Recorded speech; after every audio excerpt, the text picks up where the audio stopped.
Ibu tidak usah cemas soal perut. Allah yang ngatur rezekinya ibu. Ibu ambil 300.000, berapa kali makan habis, dosanya dibawa sampai mati. Dan demi Allah, tidak ada orang mati kelaparan di Balikpapan. Kenapa? Allah yang jamin rezekinya ibu. Percaya? Mana buktinya? Saya kasih contoh. Itu perut Allah yang ngatur, rezeki makan Allah yang ngatur. Mana buktinya? Cicak. Tahu cicak? Apa dia makan cicak ibu? Nyamuk. Masuk akal enggak? Enggak. Satu terbang, satu di dinding. Mana bisa ketemu? Di dinding cicak. Mana bisa? Iya. Tapi lagu saya waktu kecil apa dia bilang? Cicak-cicak di dinding, diam-diam merayap, datang seekor nyamuk. Hap! Nyamuk yang datang. Lagu tidak bilang cicak lompat ke nyamuk. Jadi jangan sogok bu ya. Ya, ibu datang pengajian-pengajian, kalau ada caleg yang undang, datang dengan niat dapat ilmu, bukan karena dapat jilbab.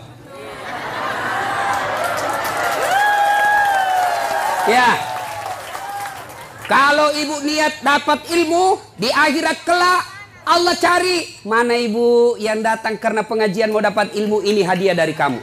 Saya kasih kau hadiah surga. Tapi mereka yang datang karena ngejar seragam, ngejar sembako, ngejar jilbab, dia akan berkata kepada Allah, ya Allah, mana pahala aku pengajian? Allah berfirman, kau dulu pergi pengajian, kamu kau dapat jilbab toh? Kau sudah dapat min, tidak ada kau dapat sekarang cilaka. Masih bau kok. Jelas? Nah, berikutnya. Lalu Nabi berkata, masalahnya nak suka jika. Nabi bilang, Nafisa tenang, saya punya urusan. Lalu Nafisa datang kepada Khadijah. Bunda, bagaimana kalau ada laki-laki suka sembarannya. Mana ada suka janda orang tua? Nabi bilang, iya ada suka. Betul kok, betul. Alhamdulillah. Tapi masalahnya ini yang suka lebih muda dari bunda. Tidak jadi masalah. Tapi ini anak buah tak. Tidak ada masalah. Masalah dia suka di saya. Dia bilang, Nafisa, tenang bunda, saya punya urusan. Coba, ini namanya menjaga harga diri dua belah pihak. Coba kalau Nafisa mau kasih malu Khadijah, datang ke Muhammad. Muhammad, nah suka kau bunda, banyak uangnya, peraski. Kesempatan kau ambil ini uang, banyak, nah suka sekali kau. Coba, kalau juga Nafisa mau kasih malu Khadijah, begitu caranya. Atau dia kasih malu Muhammad, tapi tidak, kedua belah pihak dijaga harga dirinya. Begini mestinya tim sukses. Jangan cerita kejelekannya orang. Calon ini biarlah. Jangan cerita keburukan calon yang lain. Lebih baik cerita kelebihan-kelebihan calonnya masing-masing. Kalau ada datang tim sukses yang cerita kejelekan orang, demi Allah jangan pilih dia. Kenapa? Dilarang dalam agama menjelek-jelekkan orang. Bisa ibu? Betul. 300.000 lewat. Sudah nikah. Khadijah 45 tahun, Rasulullah 25 tahun. Khadijah 40 tahun, Rasulullah 25 tahun. Selisih 15 tahun. Sudah. Setelah menikah, Khadijah sebelum menikah, Bu, Khadijah sebelum menikah itu kaya. Kekayaan beliau 22/3, lebih dari setengah barang-barang mewah yang ada di Mekah miliknya Khadijah. Bayangkan, kaya. Suatu kali Nabi tidur di pahanya Khadijah. Tidur di paha Khadijah. Tidur. Ibu-ibu sudah pernah kasih tidur di paha? Nah, ibu-ibu sudah pernah kasih tidur suaminya di paha? Bohong-bohong. Begitu suaminya mau dipaha, genis sekali. Bagaimana suaminya kada selingkuh? Ibu kada tahu mengurusi. Nah, coba itu Khadijah ibu. Beliau tidur suaminya. Lalu dia lihat-lihat suaminya dengan wajah yang lusuh, capek. Bukan jelek ya, capek. Kan kentara muka yang capek. Seperti mukanya Ustaz Dasad. Capek Bu, capek betul. Dia bilang istriku, mama nyecek, be, kasihan suamiku. Matoa nih kasih. Sudah tidur. Lalu Khadijah melihat suaminya dan berkata dalam hati, wahai orang-orang Mekah, ayuhan nas, wahai manusia, kenapa kau benci betul ini manusia? Dia lihat di suaminya, kenapa kau benci betul ini manusia? Tidak pernah bicara kasar, tidak pernah nipu kamu, tidak pernah ngambil barang hakmu, tidak pernah merugikan kalian. Ini manusia kok kamu benci? Khadijah sambil melihat suaminya, menetes air matanya. Pas menetes air matanya, jatuh di pipinya Nabi. Nabi terbangun dan melihat dan berkata, wahai Ummul Mukminin, ibunya orang Islam, kenapa kau menangis? Apa kau menyesal menikah sama saya? Tadi kau perempuan janda yang dihormati, sekarang kau dihina gara-gara suamimu saya. Apa kau menyesal karena tadi kau kaya, sekarang kau miskin? Khadijah berkata, tidak demi Allah. Saya tidak pernah menyesal menikah sama engkau ya Muhammad. Malah saya bangga engkau menjadi suamiku. Cuma yang aku pikir, saya sekarang sudah tua renta. Sebentar lagi ajal menjemputku. Hartaku sudah habis. Siapa yang akan menolong engkau nanti ketika ajal sudah menjemput saya? Orang tidak menghina kamu di Mekah. Orang masih malu menyerang kamu karena ada Khadijah, janda bangsawan Mekah yang disegani. Bagaimana nanti kalau saya sudah meninggal? Siapa yang tolong kamu? Siapa kasihan yang kasih bantu lagi kau keuangan? Lalu Khadijah berkata, ya Muhammad, andai saja besok saya meninggal, engkau kebumikan saya dan tulang-tulangku kau bisa jual untuk membantu dakwamu. Andai tulangku laku untuk kau jual untuk bantu dakwamu ya Muhammad. Cintanya Khadijah kepada suaminya. Kita ibu, bukan cinta, naja suaminya. Baru 1 jam pergi suaminya menelpon, di mana kau pak? Kau lisu, pulang kok. Awas kok ndak pulang kok. Ini. Nggak ada di sini. Motor lolos. Bu, halo ibu. Biar ibu jidatnya hitam sholat, Senin Kamis ibu puasa, ngajar ngaji di TKTPA, tapi ridho suami tidak ibu miliki, tidak bakal ibu masuk surga. Bahkan Nabi jelaskan, andai saja boleh manusia sujud kepada sesamanya manusia, itu istri saya wajibkan sujud di depan suaminya. Kenapa bisa Ustaz? Karena ibu harus tahu, kami laki-laki suami tidak boleh masuk surga sebelum istrinya dulu diperiksa. Kalau ibu rajin sholat, ibu rajin puasa, ibu rajin tadarus, suaminya peselingkuh, suaminya tukang judi, suaminya tidak sholat, suaminya pengedar narkoba, tapi ibu alim, muslimah yang baik, tidak ada urusan. Suami masuk neraka, ibu tetap masuk surga. Bahkan Nabi menjelaskan istri yang taat sama suaminya, padahal suaminya pembuat maksiat, kata Nabi, nih 7 surga kau masuki, tadkhulul jannati bisalam. Pilih kau ini 7 pintu surga mana kau masuki. Meskipun suamimu bajingan. Beda kami laki-laki. Suaminya ulama, suaminya penceramah, suaminya hafiz Quran, tapi istrinya tidak pakai jilbab. Suami istrinya suka pi bertetangga bertengkar, suaminya suka menghasut, suaminya suka ngambil kue kalau pi pengantin. Istrinya. Ibu-ibu Pak Doko yang selalu saya istilahkan ibu-ibu Columbus, kelompok ibu-ibu pembungkus.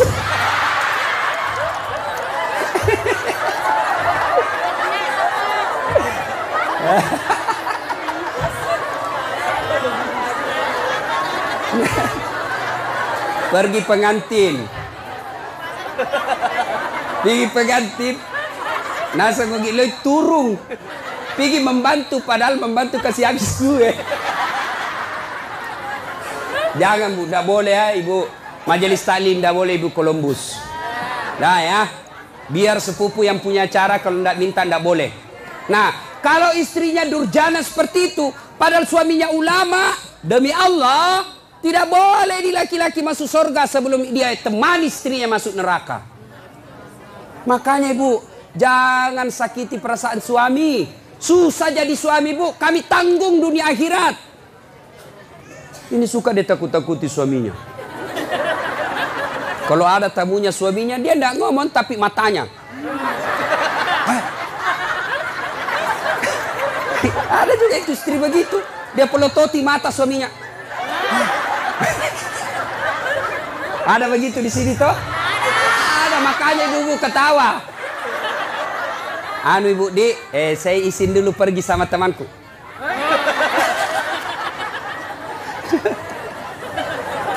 Nah, subhanallah, Khadijah, itulah Khadijah.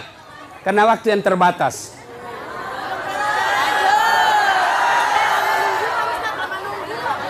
Bu, berapa jam ibu menunggu? 4 jam.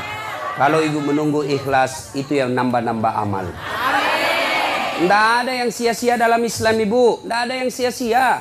Menunggu dakwah itu amal. Ibu menunggu. Saya juga menunggu pesawat tadi.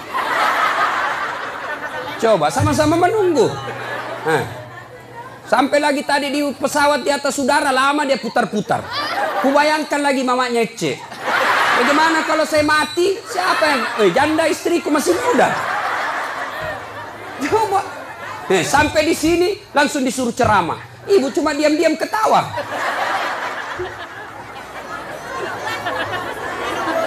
Minum, saya puasa ibu.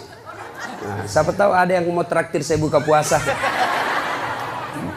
Ibu Rahmat Mas'ud tadi sudah telepon saya, Ustaz buka di rumah, bahkan kepiting.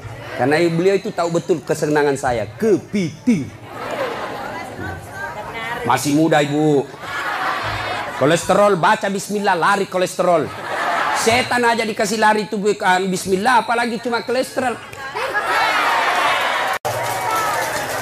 Nah sudah. Nah, ketika Khadijah radhiyallahu istri Nabi sakaratil maut. Madangi.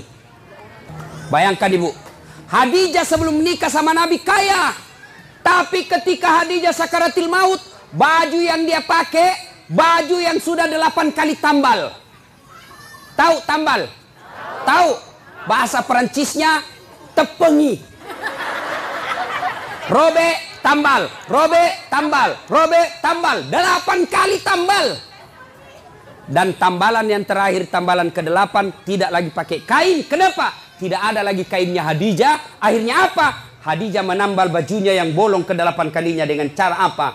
Dengan pelepah daun kurma. Miskin. Ada kira-kira ibu-ibu mau begini? Kaya. Sudah menikah, langsung miskin. Dia bilang, gara-gara kaum itu suami kau adalah. Saya banyak uangku tadi kau kasih miskin kah? Keluar kau dari rumah. Khadijah tidak. Masya Allah. Khadijah ketika sakaratil maut sakit, dia panggil anaknya. Siapa namanya anaknya?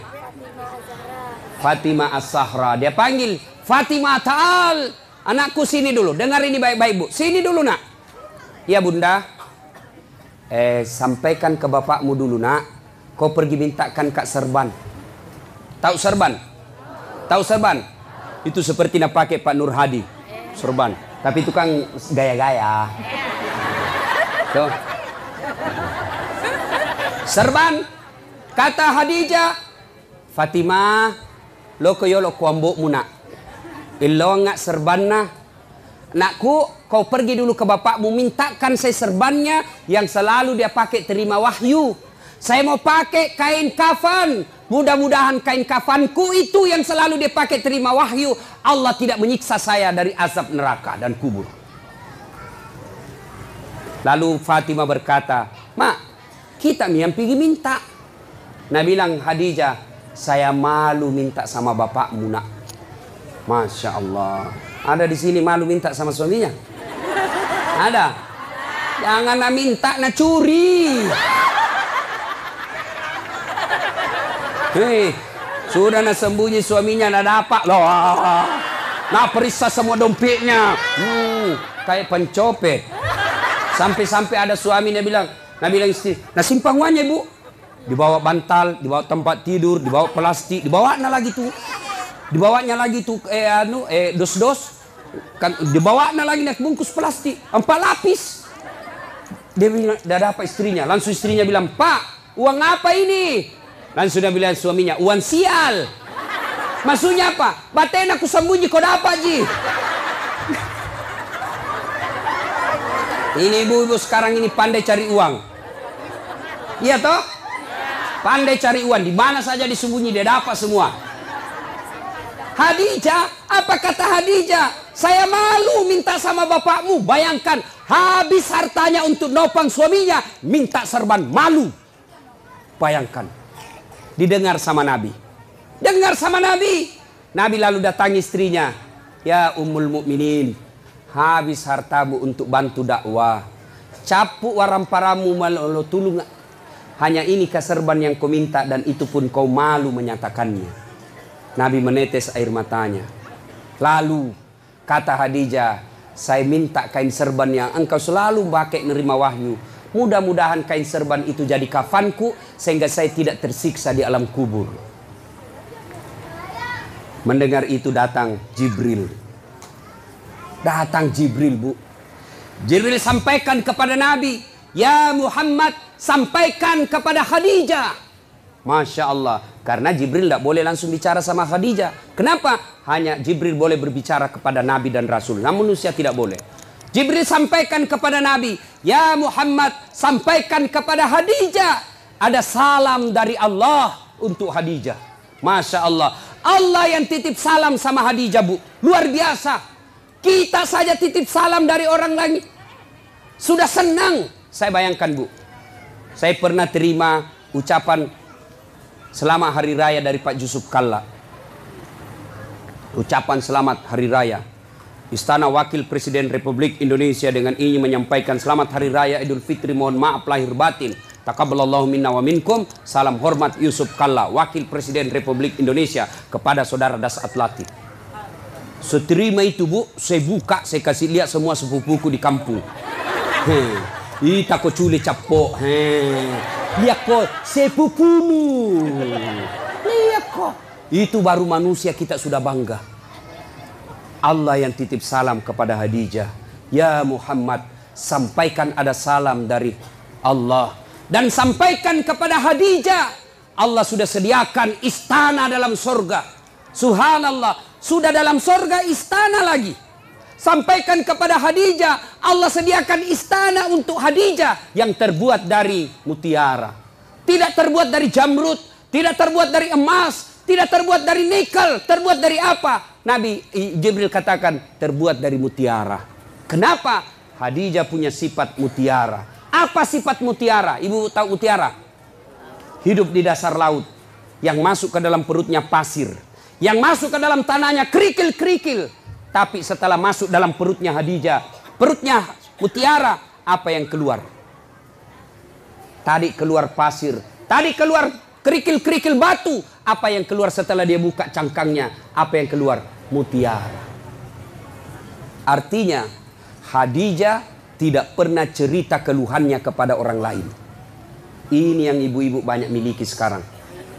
Suka cerita kelemahannya, suka cerita masalahnya rumah tangga kepada orang lain. Bahkan lebih aneh lagi, dia cerita kelemahan suaminya di Facebook.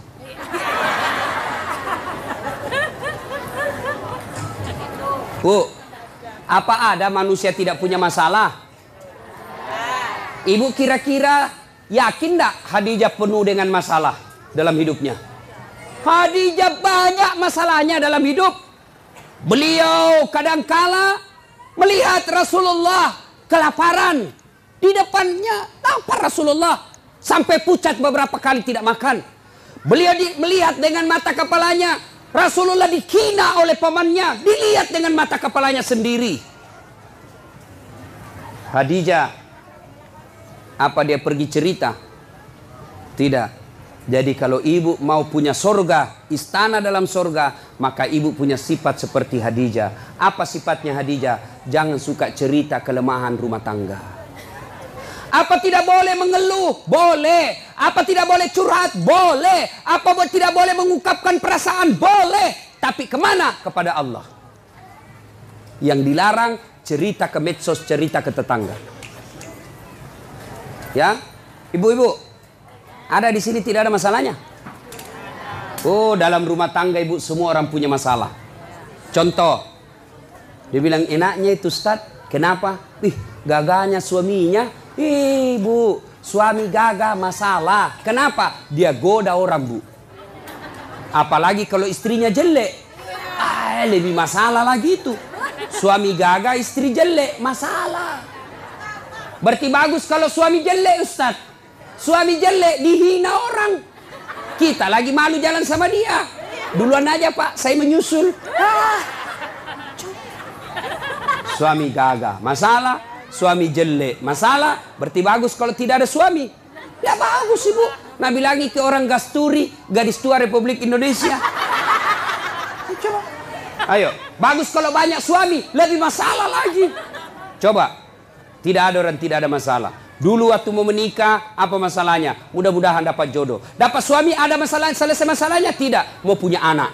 Punya anak, selesai masalahnya? Tidak. Mau punya rumah. Sudah punya rumah, selesai masalahnya? Mau punya mobil.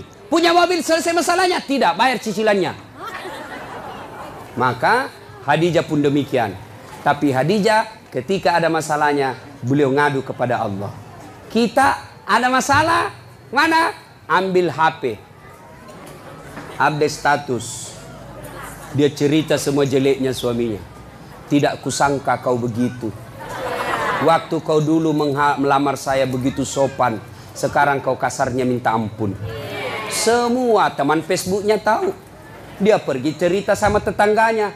Suamiku kok gini ya. Dulu waktu masih di Pinang saya, dia pacari saya. Sopannya, hati-hati dek. Pelan-pelan dek. Ada batu di depan, hati-hati. Itu waktu masih gadis. Sekarang sudah anak punya 3, tahan tuh kakiku. Nah bilang, di mana kau simpan matamu dong? Nah, jangan cerita kejelekan suami ke orang lain. Lebih mana? Ngadu kepada Allah. Ya Allah, begitu baik suami saya dari tahun pertama sampai tahun 10. Setelah ini ya Allah, setelah terpilih jadi anggota DPR, setelah bagus rumahnya, setelah bagus dia punya mobil, sepertinya dia mulai terpikat sama wanita lain. Ya Allah, bukan saya Bu, bukan juga Pak Nur Hadi.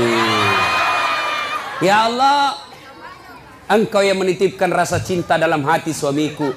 Pelihara cintanya kepada aku ya Allah. Jangan engkau palingkan hatinya ke orang lain. Buat dia pusing kepalanya kalau dia tidak lihat saya 24 jam. Boleh doa begitu Bu. Ngadu kepada Allah. Ya Allah, saya lihat suamiku makin hari makin kasar ya Allah. Aku tidak mampu mendidiknya ya Allah. Tapi engkau yang memberi hidayah. Berikan hidayah kepada suamiku ya Allah. Supaya dia menjadi suami yang menjadi imamku dunia akhirat. Jangan pergi cerita sama tetangga. Itu suamiku pelitnya nah. Sudah pelit kalau tidur ngorok.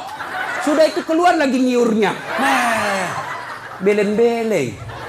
Kamu dicerita. Bertengkar sedikit langsung sudah telepon mamanya di Sulawesi. Mak, suamiku begini. Jangan. Minta pertolongan Allah. Allah cuma minta ud'uni astajib lakum. Minta kau kepadaku, saya yang selesaikan masalahmu. Ayo, minta berdoa kepada Allah. Dan berdoa tidak harus bahasa Arab. Ada yang selalu bilang, Ustadz, apa doanya? Suamiku ini sudah mulai lain-lain. Doanya, 1, perbaiki pelayanan. Ini rahasia laki-laki Bu.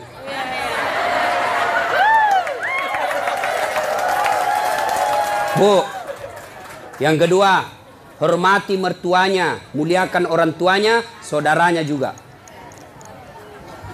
Yang ketiga, ibu harus selalu cantik di rumah. Yang keempat, jangan bicara kasar sama suami. Kalau ibu mampu lakukan ini, suami mau kawin lagi, maka ada yang bantu ibu. Siapa? Mertua. Maka datanglah mamanya, hehehe. Agak si melo bene.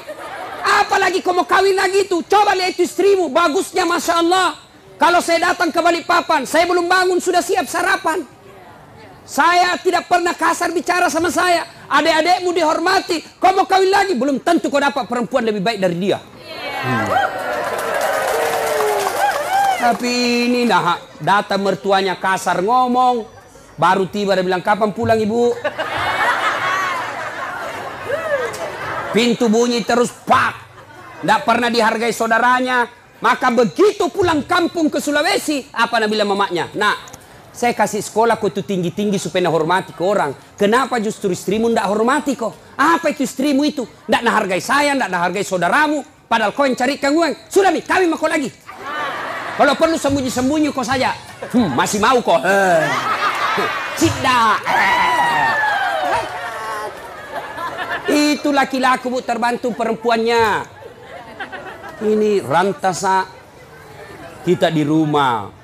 Bajunya seadanya, pakai daster tinggal sebelah,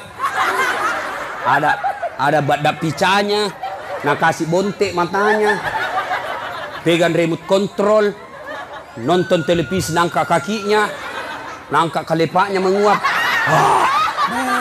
Bagaimana suami tidak stres? Nak kira King Kong. Ya ketawa, saya serius ini bu. Hancur ibu-ibu ini hancur. Ya, coba kalau datang suami ibu saupan, assalamualaikum kakandaku Arjunaku. Dia bilang suaminya, waalaikumsalam adindaku Sri Kandiku. Lalu dia bilang lagi istrinya, itawa kakang abangku gaganya hari ini. Langsung dia bilang suaminya, berarti saya jelek kemarin. Ayo bu ya, pertama sifat Khadijah merahasiakan kekurangan dan kelemahan rumah tangga. Jangan cerita ibu. Cerita boleh. Kemana? Kepada Allah. Minta kepada Allah. Minta tolong ibu. Kalau Allah yang tolong ibu, biar perempuan apa yang goda suami tidak akan berhasil. Kenapa? Allah yang lindungi suami. Rezeki Allah yang ngatur. Berdoa kepada Allah. Suami pergi cari nafkah. Apakah sebagai sopir, apa sebagai nelayan, apa saya politisi, apa pedagang, apa saja kerjanya suami. Istri yang baik, pergi suaminya. Tinggal istrinya sholat duha di rumah. Selesai dia sholat duha, dia berdoa kepada Allah. Ya Allah, Engkau yang menentukan dan mengatur rezeki suami saya. Jika rezekinya masih di atas langit, turunkan. Jika masih dalam tanah, munculkan. Jika masih jauh, dekatkan. Jika masih sedikit, cukupkan. Yang lebih penting dari itu, ya Allah, berkahkan. Coba nih, ibu tidak harus bahasa Arab. Ngadu, nangis kepada Allah. Nangis kepada Allah. Bahasa Bugis boleh. Daripada bahasa Arab tidak ditahu artinya. Nabalam malaikat apa maksudnya nih ibu ini? Dia mau doa bukan rezeki dan minta hujan. Tidak harus bahasa Arab. Boleh ibu berdoa begini. Bu, dengar. Ya Allah, Engkau sudah tahu apa masalahku ya Allah. Engkau melarang saya minta tolong kepada manusia. Engkau melarang saya menyembah kecuali kepadamu ya Allah. Maka saya datang kepadamu mengadu ya Allah. Selesaikan masalahku ini ya Allah. Sudah itu berikutnya didik anak dengan baik. Bu, pakai filosofi seperti mama saya. Biar saya miskin. Biar minda ada sekolahku. Tapi kuurus anakku baik-baik. Mudah-mudahan anakku nanti angkat derajatku.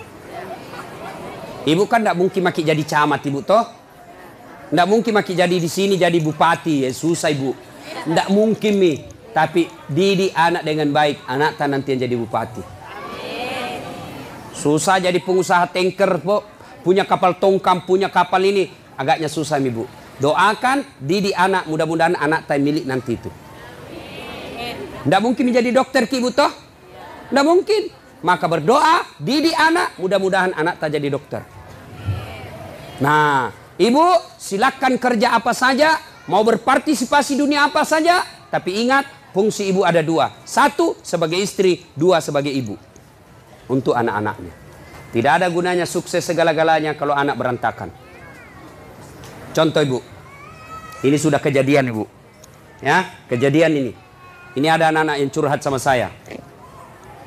Usia 15 tahun. 15 tahun ibu. Ustaz, hamil pacarku. 15 tahun. Saya bilang, cewekmu usia berapa? Satu kelas sama saya Ustaz. SMP. Ya, saya tidak tahu apa dia kasih nikah sekarang. Lalu saya penasaran, berapa mi perempuan kau kasih begitu? Dia bilang sudah 5 Ustaz, baru pini hamil 1. SMP bu, kelas 5, 15 tahun. 15 tahun. Lalu saya tanya, bagaimana caranya? Tidak masuk akal. Kau di mana? Kau masuk hotel kan ditahu kau masih kecil. Apa dia bilang? Di rumahnya itu perempuan saya kasih gitu Ustaz. Saya tanya, kenapa bisa? Dia bilang, saya sudah tahu jam berapa orang tuanya tidak ada di rumah. Maka ibu, tidak ada gunanya ibu cari uang kalau rumahnya ibu tempat tidurnya anak gadis tak yang dibelikan mahal-mahal, dibikinkan kamar, kasih AC, kasih kipas, lalu anak laki-lakinya orang tiduri anak gadis tak di rumah. Itu mi fungsinya ada perempuan di rumah. Jelas ibu ya?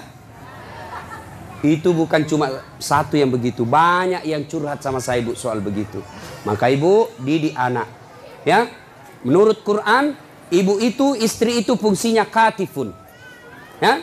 Apa itu katifun? Satu, diartikan ketek, kalepa. Apa? Gendong anakmu. Fungsinya ibu. Sekarang siapa yang gendong anak tak? Kareta. Dorong-dorong. Sambil menyanyi. Dorong-dorong. Tidak pernah gendong anaknya. Maka jangan heran anak-anak sekarang tidak dekat hubungannya sama orang tuanya gara-gara tidak pernah digendong-gendong anaknya. Masih 2 tahun nak kasih PAUD. Apa itu? Pendidikan usia dini. 4 tahun nak kasih masuk TK. 7 tahun SD. Kapan kita didik anak tak? Cepat sekali ambil orang. Gurunya didik. Pendidik sebaik-baiknya bukan gurunya tapi ibunya. Yang kedua, fungsi ibu menurut Quran. Apa itu? Katifun diartikan dada. Apa itu? Menyusui. Siapa yang susui anak tak sekarang? Siapa? Cak sapi. Sekarang tidak mau lagi susui. Dia bilang, anu Ustaz, biar seksi. Bahkan ibu-ibu milenial tidak mau melahirkan, semua mau dibelah. Coba. Nah ibu bapak, karena waktu yang terbatas, insya Allah lain waktu dan kesempatan kita akan lanjutkan. Saya menitipkan, jadilah istri seperti Khadijah. Insya Allah. Ibu, kalau ibu susah, ibu sabar. Suami tidak sholat, ibu sabar. Suami tidak nentu pekerjaan, ibu sabar. Maka Allah janjikan, innallaha ma'as sabirin. Allah bersama.